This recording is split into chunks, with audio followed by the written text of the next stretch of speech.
The Declaration of Independence is something you learn at school, and you're taught that it's an old dusty document, but it's not. It's brilliant, and it is good for now and 100 years from now. It has multi-purpose.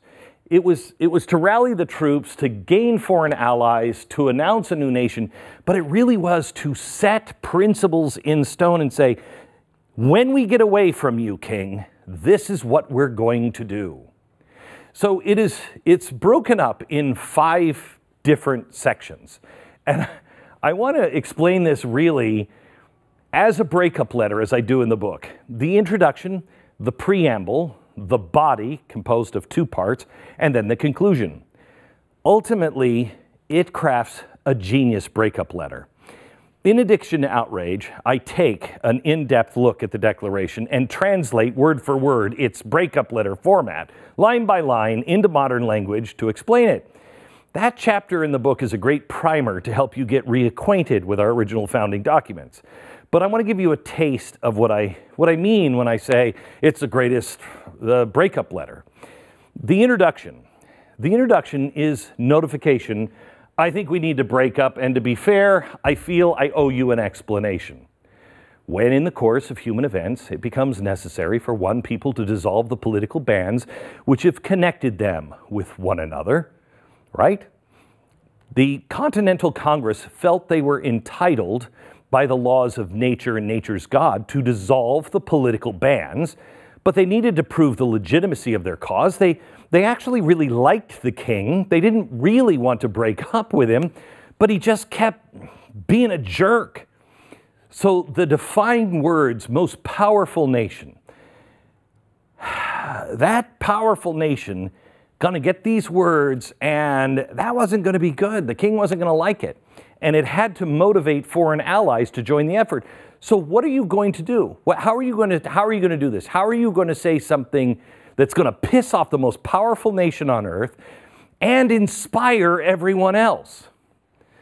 So they set their struggle within the entire course of human events. So the entire human play. This is not some petty political spat. This is a major event in world history, a game changer, a pivot point for humanity. So we have to break up with you as step 1. Step 2 is why? You don't understand me. Here's what I'm looking for in a healthy relationship. You don't know who I am.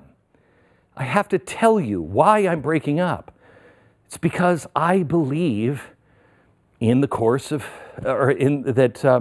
that all men are created equal and are endowed by their Creator with certain inalienable rights. And we hold these truths to be self-evident. That's a big deal.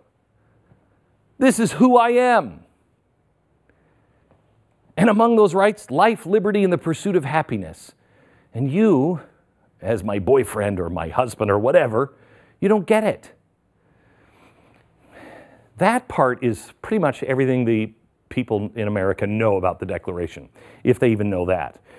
That's the preamble, and it's in our DNA. And it really needs to be taken, however, as a whole. That we hold these truths to be self-evident, that all men are created equal and endowed by their Creator with certain inalienable rights, and that to secure these rights, governments are instituted among men.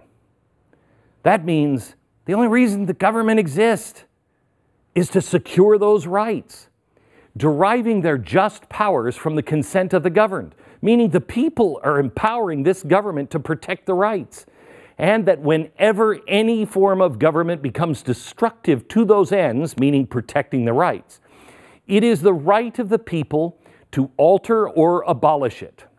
Now, this gets dicey because there's not a period there. It's a comma.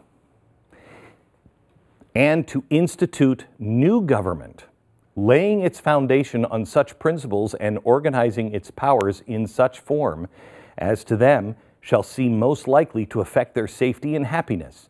So you can't just say, burn it all down. You can't say, we're gonna throw these bums out and we're gonna start from scratch. No, you have to have a plan that will protect those rights better than this government. Have you heard anyone suggest one? The preamble takes us through a logical progression. All men are created equal. God gives all humans certain inherent rights that can't be denied, that those rights include, meaning there's more, life, liberty, and the pursuit of happiness. To protect the rights, we've set up a government, and when a government fails to protect inherent rights, people have the right to change or replace it. Government is there to protect the rights. They don't have any power unless we give it to them. That's a radical concept, even today. Because you say that idea today, that radical concept today, people say, no, we get it from the government. No, no. The preamble is the justification for the breakup and revolution. But notice they don't mention anything about Britain yet. They're framing this as an aspirational idea, a big universal idea. These are fundamental privileges and principles. They're not just, hey, you know, and you won't pick up your socks and your underpants. These are principles that make the Declaration as relevant today as it was. It's not just a dusty parchment that applied in 1776.